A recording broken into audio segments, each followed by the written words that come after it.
आणि आम्हाला अटक करण्याचा प्रयत्न होईल, आम्हाला आमच्या हातून काहीतरी कृत्य घडलं येईल।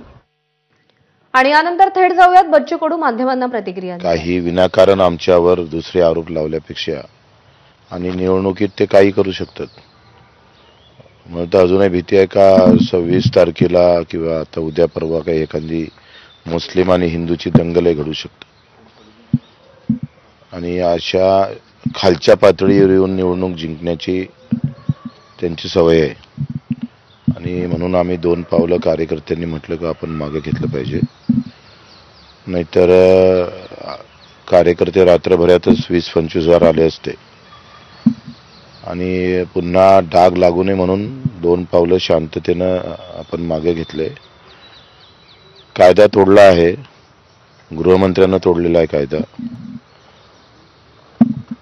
त्यांनी सभा घ्यायलाच नको होती, उलट दुसरीकडे घ्यायला पाहिजे होती आणि आम्हाला परवानगी दिल्यानंतर त्यांना नाकारल्यानंतर पुन्हा आम्हाला नाकारतं त्यांना देतं, तर ही घटना अतिशय निषेधार्थ आहे आणि कायद्याच्या राज्यामध्ये असं झालं तर एक संदेश जो जाणार आहे लोकांपर्यंत हा अतिशय वाईट जाईल।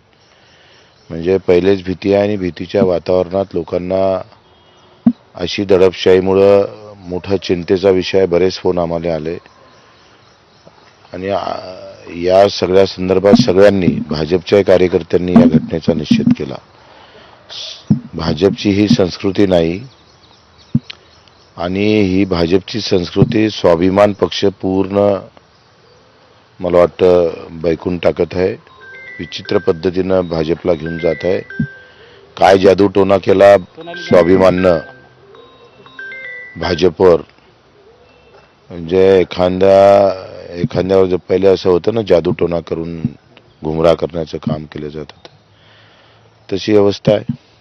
हो, अनेक शरद पवारांपासून तर अनेक नेत्यांनी तुमचं समर्थन केलेलं आहे की बच्चू कडूचं काय चुकलं म्हणे, कारण शेवटी परवानगी घेऊन जर मैदान जर देत नसेल आणि